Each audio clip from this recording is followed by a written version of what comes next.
नमस्ते छात्रों, मैं ससाने सर, हनुमान विद्यालय घारगांव, तालुका कलम, जिला उस्मानाबाद। मैं आज आपको कक्षा 10वीं हिंदी पूरक पठन कुंवर नारायण जी ने लिखा हुआ पाठ खुला आकाश, इसके बारे में आज मैं जानकारी दे रहा हूँ। यह जो सामने आपको चित्र दिख रहा है, यह लेखक कुंवर नारायण जी है। इन्होंने डायरी विधा के रूप में यह पाठ यहाँ लिखा है।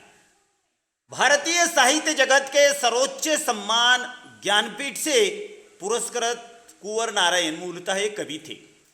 इन्होंने कई कविता आंदोलन में सक्रिय व महत्वपूर्ण भूमिका निभाई है।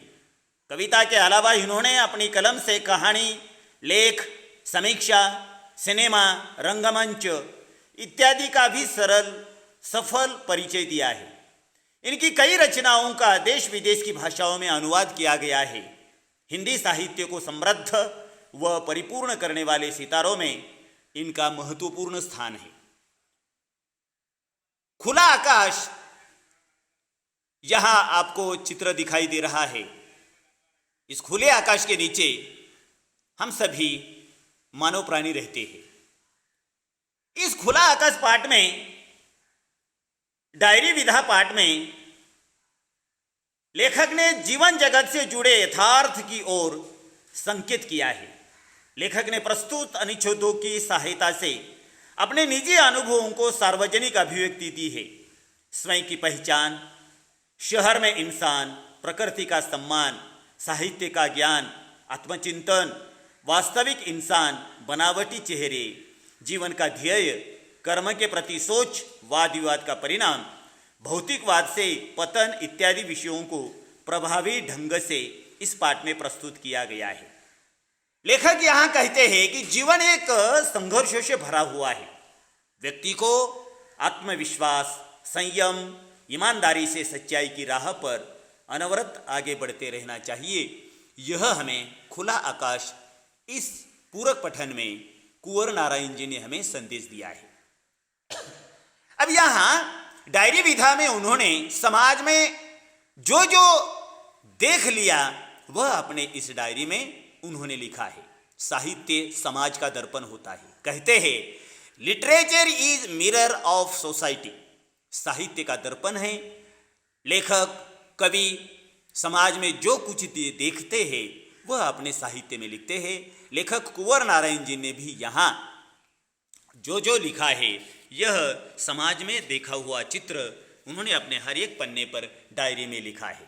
अब हमें यहाँ उन्होंने पहला जो अनुभव लिखा है, अंदर की दुनिया, इस अंदर की दुनिया में कुंवर नारायण जी क्या कहते हैं हमें देखना है।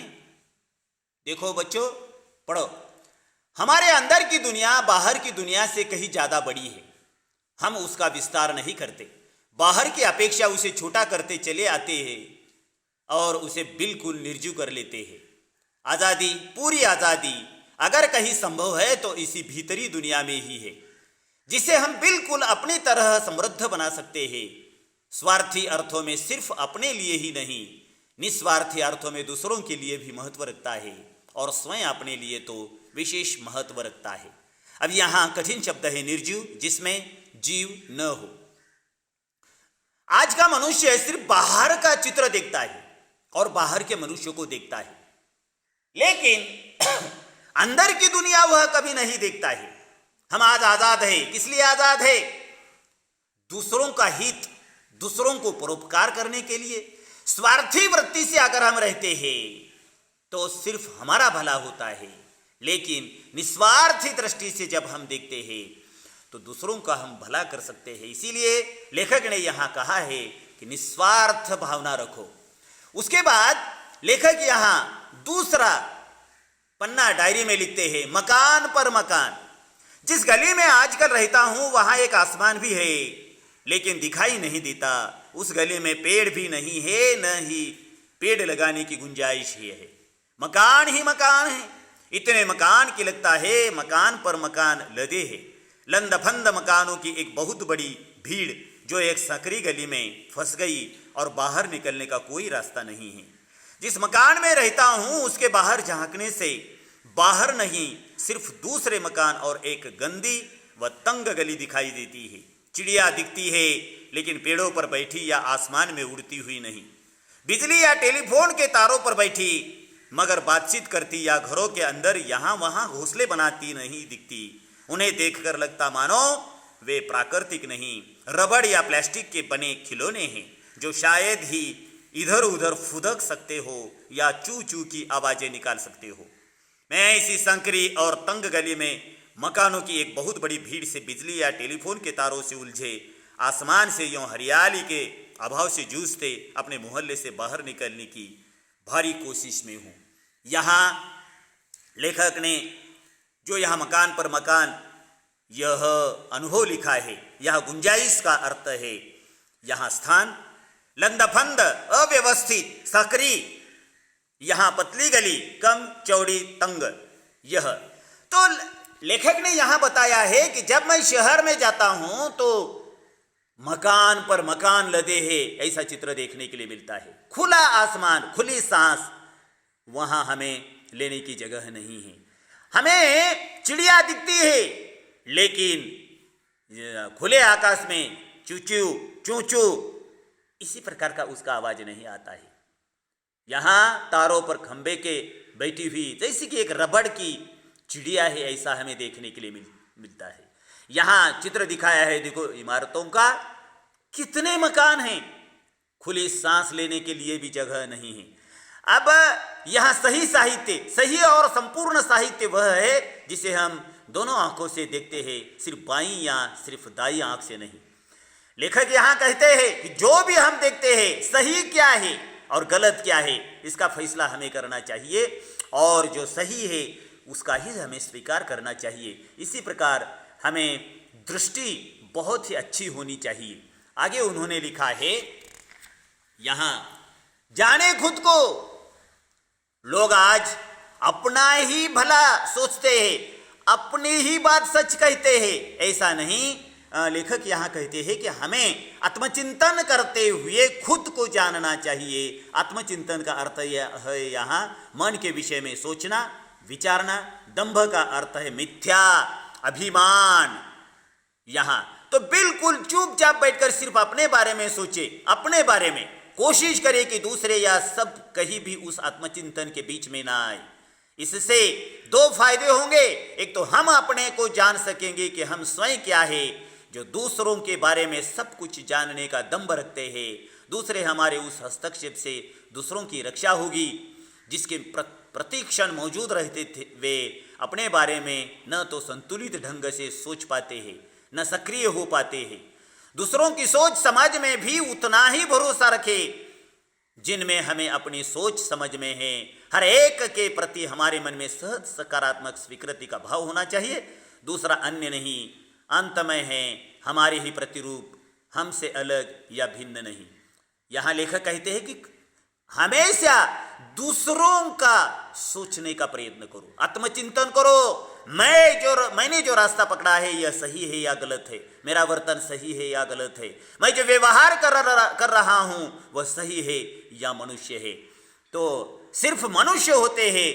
इस डायरी के पन्ने में उन्होंने क्या लिखा है देखो, कुछ लोग सोचते होंगे कि आखिर यह क्यों होता है, कैसे होता है कि आदमियों में ही कुछ आदमी बाघ, भेड़िए, लकड़बग्घे, सांप, तेंदुए, बिच्छू, गोजर वगैरह की तरह होते हैं और कुछ आदमी गाय, बकरी, भेड़, तितली वगैरह की तरह। ऐसा क्यों नहीं होता कि जिस तरह सारे बाघ केवल बाघ होते हैं और कुछ नहीं, या जैसे सारी गायें केवल गाय होती है और कुछ नहीं, उसी तरह सारे मनुष्य केवल मनुष्य होते और कुछ नहीं। लेखक ने यहाँ कहा है कि आज समाज में जितने मनुष्य हम देखते हैं उतने मनुष्यों में बाघ, भेड़िए, लकड़बग्घे, सांप, तेंदुए, बिच्छू, गोजर। अब यह गोजर का अर्थ है कन खजूरा, मराठी में हम कहते हैं उसे गोम। अब यह बाघ, भेड़िए, लकड़बग्घे यह हिंसक पशु है। तो मनुष्य में भी यह बाघ, भेड़िए, लकड़बग्घे की प्रवृत्ति हमें दिखाई देती है। कुछ मनुष्य तो सांप के जैसे डसते हैं, बिच्छू की तरह हमें डसते हैं। तो और कुछ मनुष्य गाय बकरी भेड़ तितली की तरह भी है, लेकिन प्राणी जो है यह अपने जैसे ही रहते हैं, बाघ के जैसा ही। इसी प्रकार मनुष्य भी हमें मनुष्य के जैसे हमें दिखाई देने चाहिए, क्योंकि मनुष्य ने मानवीय प्रवृत्ति हमारे जीवन में निर्माण करनी चाहिए, यह यहाँ उन्होंने बताया है। उसके बाद लेखक यहाँ कहते हैं कि लुक्का छिपा कर जीना, मुझे जीवन को सहज और खुले ढंग से जीना बहुत ही पसंद है। चीज़ों को लुका छिपा कर, बातों और व्यवहार को रचा बसा कर जीना सख्त नापसंद है। और वह चारित्रिक बेईमानी है जिसे हम व्यवहार कुशलता का नाम देते हैं। इसके पीछे आत्मविश्वास की कमी झलकती है कि कई लोग हमारी असलियत को न जान जाए। आखिर वह असलियत इतनी गंदी और धूर्त क्यों हो कि उसे छिपाना जरूरी है। अब यहाँ कठिन शब्द है चारित्रिक, चरित्र से संबंधित, आत्मविश्वास, अपने आप पर विश्वास, असलियत, वास्तविकता। लेखक यहाँ कहते हैं कि मुझे लुका छिपा कर जीना अच्छा नहीं लगता है, मुझे जीवन को सहज खुले ढंग से जीना बहुत ही पसंद है। और अपने आप पर आत्मविश्वास रखो। अपने अंदर जो बात कुछ लोग वर्तन अलग करते हैं लेकिन दिखावा अलग प्रकार का दिखाते हैं, ऐसा जीना लेखक को पसंद नहीं है। जो सच है, सच्चाई का रास्ता है, उसी रास्ते पर चलने का प्रयत्न यहाँ लेखक करते हैं। उसके बाद उन्होंने जीने का अर्थ, बुढ़ापे का केवल यही अर्थ नहीं कि जीवन के कुछ कर्म वर्ष बचे हैं। यह तथ्य तो जीवन के किसी खंड पर भी लागू हो सकता है, बचपन, यौवन, बुढ़ापा। खास बात है जो भी वर्ष बचे हैं, जब तक जीवित और चैतन्य हूँ, जिंदगी को क्या अर्थ दे पाता हूँ या अपने लिए उससे क्या पाता हूँ, ऐसा कुछ जिसका सबके लिए कोई महत्व है। लगभग इसी अर्थ में मैं साहित्यिक चेष्टा और जीवन चेष्टा को अपने लिए अविभाज्य पाता हूँ। यहाँ लेखक कहते हैं कि मनुष्य का जन्म जब होता है तब से अलग अलग अवस्था से उसे गुजरना पड़ता है। बचपन की अवस्था है, यौवन की अवस्था है, बुढ़ापा की अवस्था है।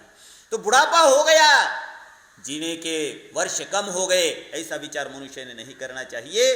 तो लेखक यहाँ कहते हैं कि अपने लिए वो जीवन का अर्थ हमें हमारे जीवन को देना चाहिए, यहाँ लेखक कहते हैं। उसके बाद लेखक ने यहाँ कहा है कि दिल्ली में रहना कितनी कठिनाई है। दिल्ली शहर में घर ढूंढ रहा हूँ। शहर जैसे एक बहुत बड़ी बस, सवारियों से लंदफंद हर वक्त चलायमान। दिल्ली में रहने का मतलब कहीं पायदान बराबर 2 कमरों में 2 पांव टिका कर किसी तरह लटक जाओ और लटके रहो उम्र भर। जिंदगी का मतलब बस इतना ही कि जब तक बन पड़े लटके रहो, फिर धीरे से कहीं भीड़ भाड़ में गिर जाओ। अब दिल्ली शहर में पांव रखने के लिए भी जगह नहीं, और बस सवारियां लंदफंद करते हैं, अव्यवस्थित, चलायमान, चलता हुआ चंचल। पायदान, पैर पोंछने का एक छोटा कपड़ा, पायदान के लिए भी वहां जगह नहीं है। तो इधर उधर हमें चलने फिरने को भी वहां जगह नहीं है। तो जिंदगी भर लटके रहो दिल्ली में जाने के बाद, और कहीं किसी भीड़ भाड़ में गिर पड़ो। इतना यह शहर बढ़ गया है, शहर की आबादी बढ़ गई है और इमारतों की संख्या भी वहाँ बढ़ गई है। यह बहुत ही महंगा शहर है, इसीलिए वहाँ अगर मनुष्य जाता है तो उसे जीने के लिए बहुत ही कठिनाइयाँ महसूस होती है।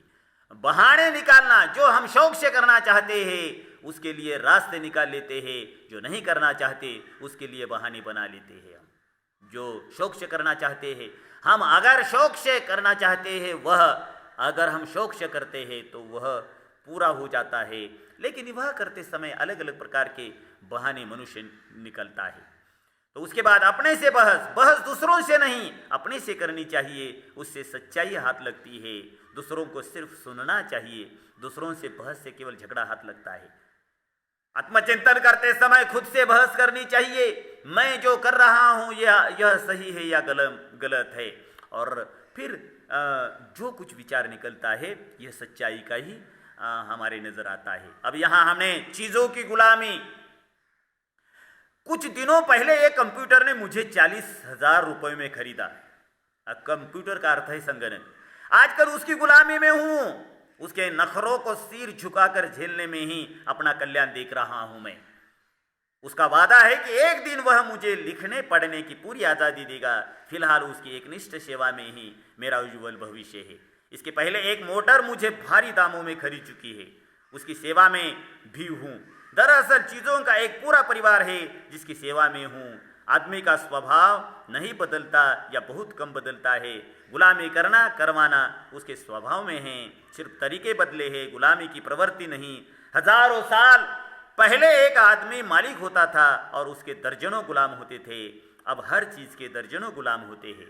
अब यहाँ लेखक ने कहा है कि हमने कंप्यूटर को खरीदा, हमने मोबाइल को खरीदा, हमने साइकिल को खरीदा, हमने कार मोटर को खरीदा, लेकिन हम उसकी ही गुलामी आज कर रहे हैं। अब यहाँ चित्र दिखा है तो समझो एक कंप्यूटर लेखक ने खरीद लिया है, लेकिन लेखक कहते हैं कि कंप्यूटर ने मुझे खरीदा है। इतनी गुलामी आज हम मोबाइल की और कंप्यूटर की कर रहे हैं। इसीलिए हम आज स्वतंत्र नहीं हैं, आज़ाद नहीं हैं। उसके बाद यहाँ स्वाध्याय दिया है।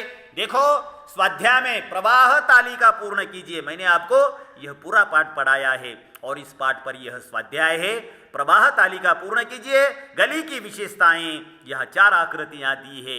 आसमान नहीं दिखाई देता, पेड़ नहीं है, न पेड़ लगाने की जगह है, मकान पर मकान लदे हैं। अब कृति क्रमांक 2 है, गली से यह नहीं दिखता, क्या है? आसमान, घोंसले बनाती चिड़िया।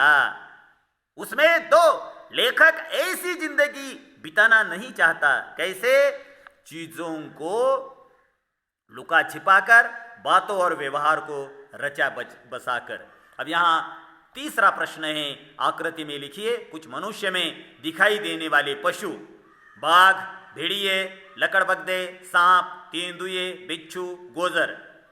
दूसरी आकृति में गाय, बकरी, भेड़, तितली। मनुष्य जीवन की स्थितियां, गुलामी करना, गुलामी करवाना।